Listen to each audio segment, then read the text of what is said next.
I just finished doing our whole home office with the IKEA BESTA system. And during the research and design phase, I spent a lot of time looking for information about BESTA as a system. And yeah, we spent $6,000 furnishing this office, so yeah, there was like a pretty good research period. I am no stranger to IKEA, but I didn't know much about the BESTA system specifically. And researching everything from Reddit to Pinterest to YouTube, all I could find were people either showing off their finished BESTA systems or a how-to on like a very, very specific hack that wasn't what I was looking for. What I wanted were tips and tricks and information you need to design the system the best and to avoid mistakes. I never found that video, so now I'm making it for you. Hi, I'm Kate. I make videos about productivity and organization.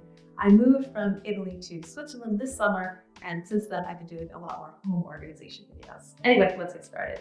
First thing we have to talk about is quality. During COVID, IKEA saw a lot more demand, and in order to keep up with the supply for that demand, they did lower their quality. And I say this as a pretty big IKEA fangirl. I've always said like IKEA's quality is right next to like other retailers who are selling their furniture at double and more of the prices. But it's really a big difference now. If you're used to the quality from before COVID, you're gonna want to look really closely to make sure you know what you're getting when you buy IKEA now after COVID. I want to show you some close-ups so you can see what I mean. Of course, we're getting particle board wrapped in plastic when we buy BESTA. Or PAX or Billy or Calyx. That's always been the case, we know what we're buying. But that plastic wrapping is thinner now, and that particle board is more flaky. That quality difference is mostly hidden like into drawers. You'll see when you're assembling the drawers, the pieces might just flake off, and that plastic wrapping is just barely holding on. But it is also visible to a lesser extent on the exterior frame. The edges are a little bumpy. It has a bit of an unfinished look, almost like you want to sand it smooth, but you can't sand it because it's a paper thin coating of plastic. And also the seam between this frontmost lining and the inner one, it's a bit more visible than I would like. Just want to say this so you know what you're getting into before you start really getting into the BESTA systems. There's something about those IKEA stores, the IKEA showrooms, where the lighting or whatever about the room is, you just never notice those little imperfections in the store. You always notice them at home. But I still like the system. For us, the material quality was something we were willing to compromise on the home office. For us, it was more important the modularity of the design of the system so we could build it to the exact shape and really get the shape and the structure that we wanted. Again, this is our home office, but BESTA is normally featured as living room furniture. And I actually wouldn't be okay with this quality in the living room. The living room is the room that people see the most in my house, and that's where I do really want solid wood. But for the home office, BESTA was perfect for us. Okay, next topic. Let's talk about how the system really looks when you get these super modular different pieces and start stacking them together. What do the seams really look like? In the online planner, the seams look perfect and invisible, but in reality, it's not going to be that way. What BESTA is this super modular system with different size frames. You can stack up however you want to build anything from a home office to a TV console. Now, in my system, the frames that I have all along the whole top, the door is the same size as the frame. And this is what that looks like. You have the edge of the door right at the seam of the edge of the frame. And I think this looks really nice. I'm showing this from below, but of course it would look the same as from above. And you can see the door is really nice and flush with either the seam when there is another frame right below it, or with just the edge of the frame when there's nothing else there. So again, that's what it looks like when your door drawer ends at the same place as the frame ends. If your door drawer ends at an internal shelf, it doesn't look quite as nice. So here I have what it looks like when the drawer comes up to an internal shelf. So here I have a large frame, and then this is just an internal shelf, and the drawer, the top of the drawer is this internal shelf. It looks good, it looks fine, but it doesn't look quite as clean and finished as the one that ends at the edge of the frame. Okay, so we have a door that comes at the edge of the frame. We have a door that ends at an internal shelf. And then the third kind of seam is going to be when you have open shelving, and there's a seam right here. And this is what the seam looks like when you have two frames stacked together without a drawer or door to kind of hide the fact that we're stacking two frames. And I'll be honest, I think that this is a design mistake that my maid designed in its home office. I think it looked kind of stupid. It looked perfect in the planner. It looked really, smooth and seamless. But of course there is a seam. And if I was designing it again, I would definitely not have the seam of two frames just with open shelving like this. I would want to have either a door or a drawer on one side of that frame. Okay, related to this, I have some special IKEA inside info that not even most people who work in an IKEA store know about. These internal shelves normally sit on these little pegs. And then the frame just sits on these pegs, and that brings the internal shelf flush to the back of the frame with a nice little gap at the front. And if you just had open shelves, if you have some books in there, it would look fine. But if your shelf is the top of a drawer, you have this really ugly gap looking into the drawer at the top. But to fix this, IKEA actually has special little pegs that instead of just being straight on and the shelf sits on it, it sort of is a bit forward, and the shelf then sits that little bit forward, and it's flush with the front and with the gap at the back instead. These special pegs normally come in the package of the push to open drawers, but we didn't get push to open, we have handles. So we had to figure this out the hard way. So at first we just had the normal pegs, the internal shelf, a gap here at the front of the drawer. It looks terrible, and I thought it was another design mistake I had made. But then we're back at the IKEA store and looking at the displays, and they don't have that gap. The drawer is nice and smooth here. And I peek inside and I can see there's different pegs. It's not the usual ones. So I asked the worker, they didn't know. They knew that it was a different piece, but they had no idea how to get it. But the support people, they knew what to do. So if you go downstairs and talk to the customer support people, and you're able to show a picture or really explain what it is you want well, what they do is they look at the instructions, the online instructions for BESTA. They find the piece, and they look up that product number, and they might be able to just give it to you right then, or you can do that exact same process. Look at the instructions, get the product number, search for it at IKEA.com, and you can order it, and they will send it right to your house for free. Now, we actually had professional installers do this. If you see my other videos about what a disaster that was, but TLDR, never ever pay IKEA to do the install. It's a huge mistake. But those guys threw away a lot of parts that we actually needed. So we've been doing a lot of that, ordering special pieces. And as much as it's a shame that we have to do it, I can say that it's pretty easy to do and it's free. But back to pegs specifically, I think you just really need to remember that it's your choice if you want the shelf flush with the back, with this little gap in the front, or flush with the front with the gap in the back. If you are using this as an entertainment center, you might just want to put all the shelves in the front and have that gap in the back for your wires or whatever else you need. That's what I would do. So if that's what you want to do, just order as many of those special pegs as you need. Just remember, because of the way they kind of go forward, there are left and right ones you have to get. You will have both. Okay, moving on to mounting. BESTA can sit right on the ground, or you can get legs, or you can mount it to a wall. If you wall mount, there's a metal frame that you drill into your wall, and the BESTA frame kind of sits on top of it. And to make that work, the back of the frame is a little bit hollow. So even after you have that metal plate behind it, it's still going to be flush to the wall. In my design, I have 3 columns like this.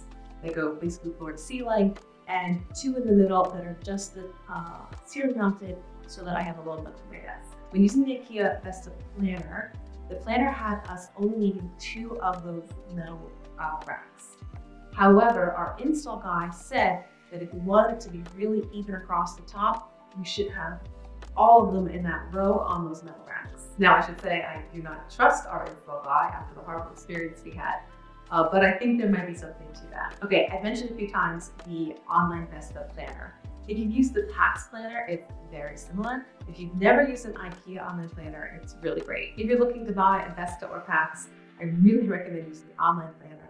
And I recommend using it at home rather than in the store. So you're right at home and you can, measure spaces and go back and forth between the planner, and then put some painter's tape along the edges of where this furniture is actually going to go in your home, so you can kind of start to really imagine it there. So first you can use the planner to figure out how much furniture you actually want, the design, what it's going to be, but then you get to also use it to pick out your colors. The frames just came in white, wood, and black with like a little bit of a wood effect when we ordered just a few months ago. But now they have added a solid gray and a solid black. And that is for the frames.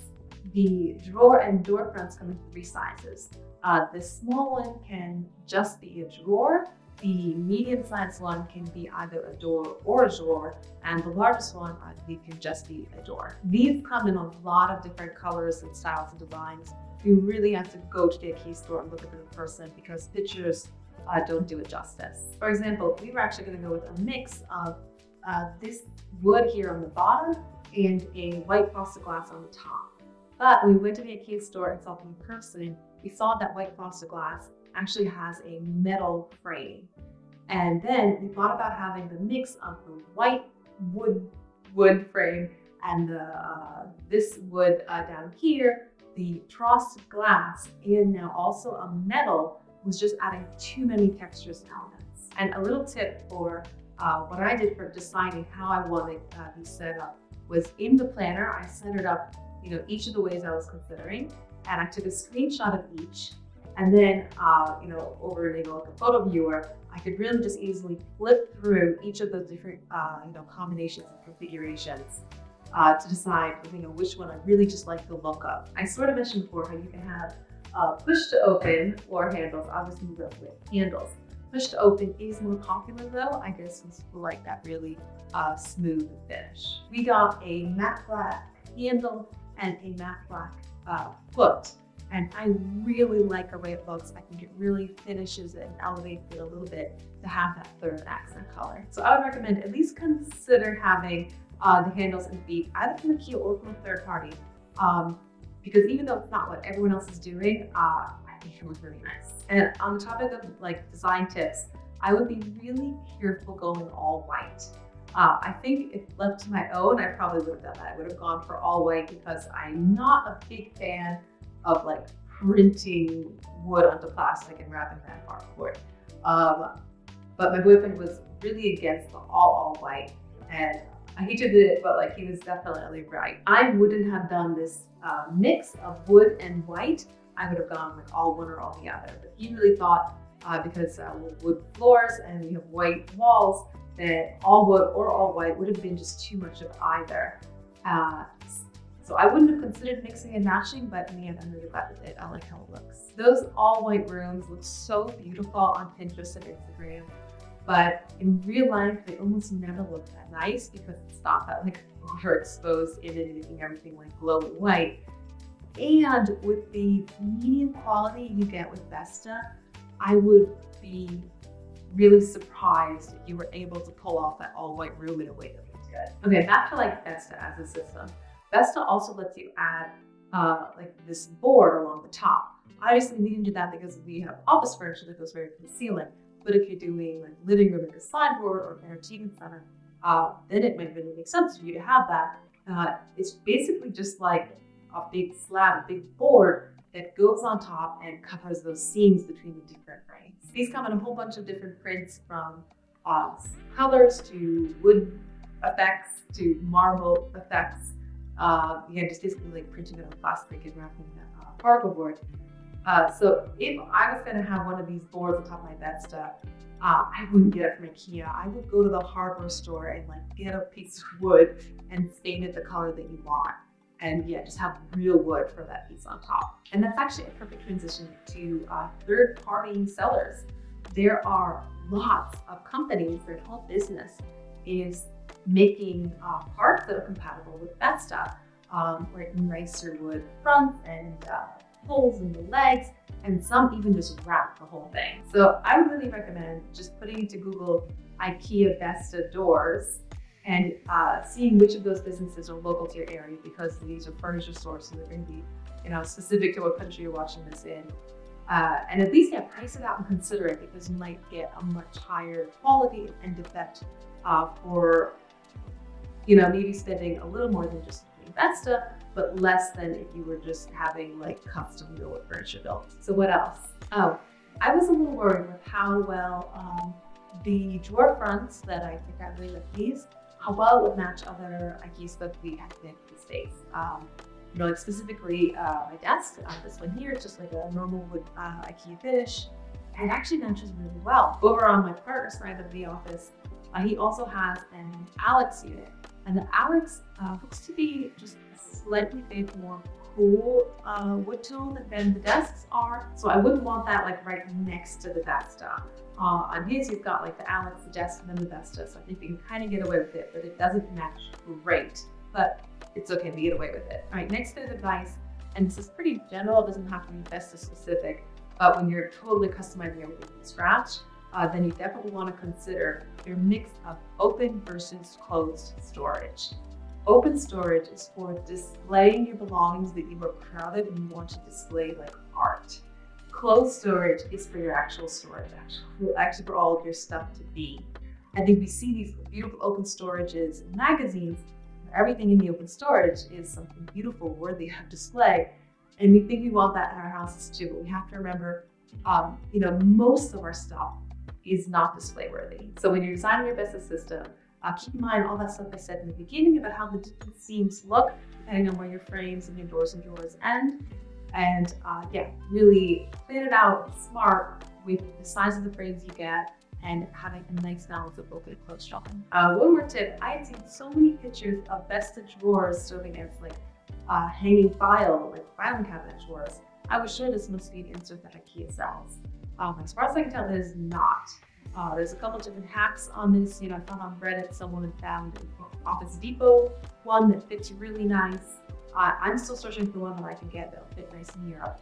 But the drawer itself is the right size for hanging files, but there's no insert with the rails that you would need to do that. Okay, and one final tip, something that I really wanted to do, but I gave up on it because we were going to do the professional install, which we did, and it was a horrible disaster. But if you are still planning your BESTA system, you could do it. This stacking here, I would think it would look so nice with like a peel and stick wallpaper. And if you did it while you were assembling, it would be so easy to just put that right on top before you put it all together. I still might do it, but I think it's going to be a little harder for me since it's already assembled. Okay, that's all I got. Thank you so much for watching all the way to the end. I hope this was really useful for you. I wish I knew all this stuff at the beginning. I definitely would have done things a little different and really use this information. I have a few other home organization as well as productivity videos that you might enjoy if you enjoyed this one. So I'll see you over there in those videos. Ciao.